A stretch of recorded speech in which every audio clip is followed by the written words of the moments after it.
অবশ্যই শুদ্ধ হতে হবে। তিনি অশুদ্ধ হলে কোনো দিন হরিনাম এই ভাগবতে মানুষকে ক্রিয়া করবে না।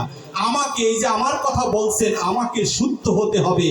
আমি যদি শুদ্ধ না হই, আপনারা যারা ভাগবত শ্রবণ করছেন তারা অশুদ্ধ হলে কোনো অসুবিধা নেই।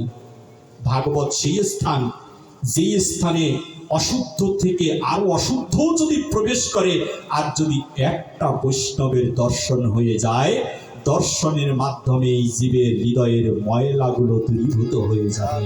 সেই জন্য ভাগবতের আসরে আসবো আমরা। বৈষ্ণব দর্শনে যায় মনের ময়লা, আর পরশিলে হয় ভাব তরঙ্গ।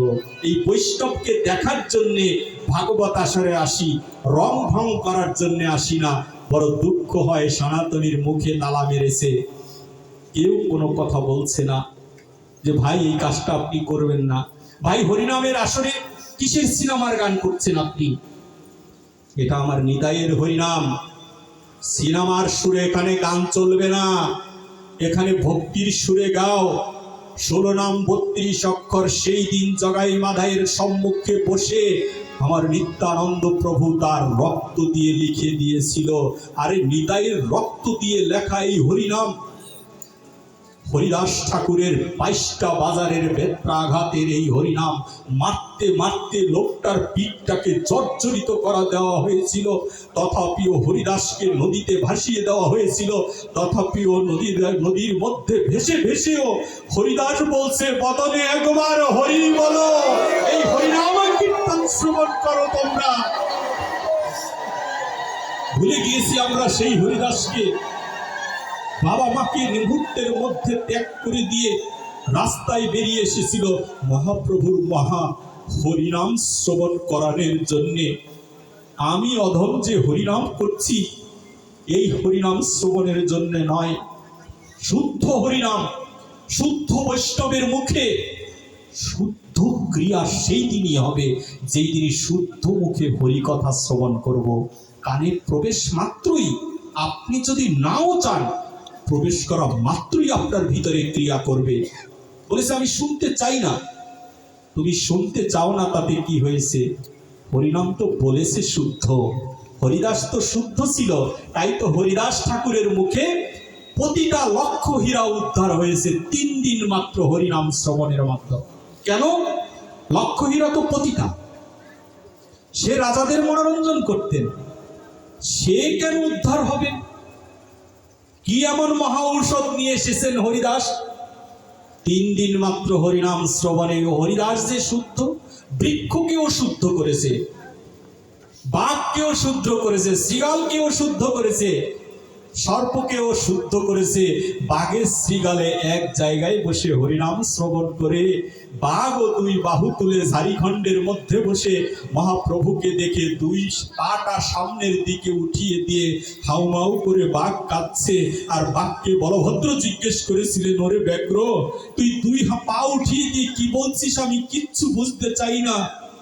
বলেছে, বলভদ্র কৃপা করে গৌর চরণে বলে দাও, আগামী জন্মে যেন মনুষ্য কুলে এসে কৃষ্ণ ভক্ত মায়ের গর্ভে এসে যেন 2 বাহু তুলে হা হৃদয় হা গৌর বলে যেন আমি কাঁদতে পারি, সেই জন্য আমি প্রার্থনা করছি। জঙ্গলের বাঘটা বুঝেছে, শৃগালটা বুঝেছে, কিন্তু দুর্লভ জনম পেয়ে, ভজনযোগ্য দেহ পেয়ে আমার মতো অধম এই হরিনামের অর্থ বুঝলাম না। হরিনামে আসি, ভাগবতে আসি কামনা চরিতার্থ করার জন্য। প্রণাম দিয়েই বলি, একটা কিছু দিয়ে দাও, বাড়ি গাড়ি ধন সম্পত্তি। আরে মূর্খ, এটা ধন চাওয়ার জায়গা নয়, এটা বৈষ্ণবের পদধূলি চাওয়ার জায়গা। যে ধূলি আমায় এজন্য দাও, জনমে জনমে যেন বৈষ্ণবের চরণে যেন আমার কৃপা হয়ে যায়। এই জন্য আমাকে কৃপা করো, যেন আমি হরিনাম গুণাগুণ করতে পারি। শ্রীমান শ্রীকৃষ্ণ চৈতন্য মহাপ্রভু নবদ্বীপে নিমাই রূপে আবির্ভূত হয়েছেন। মহাপ্রভু আবির্ভূত হয়ে রাধা কৃষ্ণের মিলিত তনু, কোনোদিন কোনো কল্পে কোনো কালে রাধা ভজন করার মন্ত্র নেই। আজকে পর্যন্ত রাধা ভজনের কোনো মন্ত্র নেই, রাধারানীর পূজা দেবার কোনো মন্ত্র নেই। ব্রজগোপীগণ বললেন, আরে ও রাধিকা, তোমাকে পুজিবার একটা মন্ত্র বলে যাও। তুমি যদি না থাকো তখন তোমার মন্ত্রটা বলে আমরা জপ কীর্তন করে মানুষকে পাগল করে দিব। আর রাধারানী বললেন, কলির যুগের মানুষ অল্প মেধা, অল্প ধন সম্পূর্ণ, অল্প জ্ঞান সম্পূর্ণ, অল্প শিক্ষা জ্ঞান সম্পূর্ণ। বিধায় অল্প শিক্ষা কেন?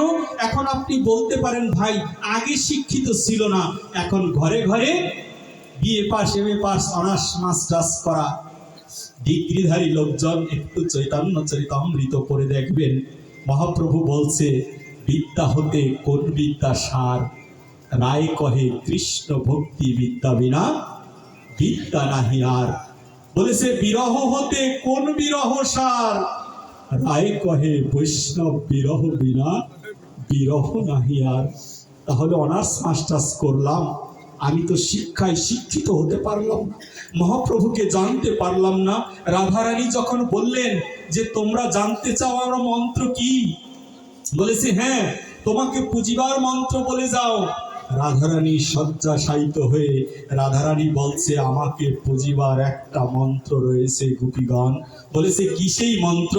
বলেছে, নয়ন জলে ভেসে ভেসে যেজন একবার হা রাধে বলে কাঁদবে, তার কাছেই আমি বিক্রি হয়ে যাব, এই রাধা ধনটাকে দান করে দিয়ে কৃষ্ণ নামে আমি মাতোয়ারা করে দিব। এই নবদ্বীপ ছেড়ে শ্রীমা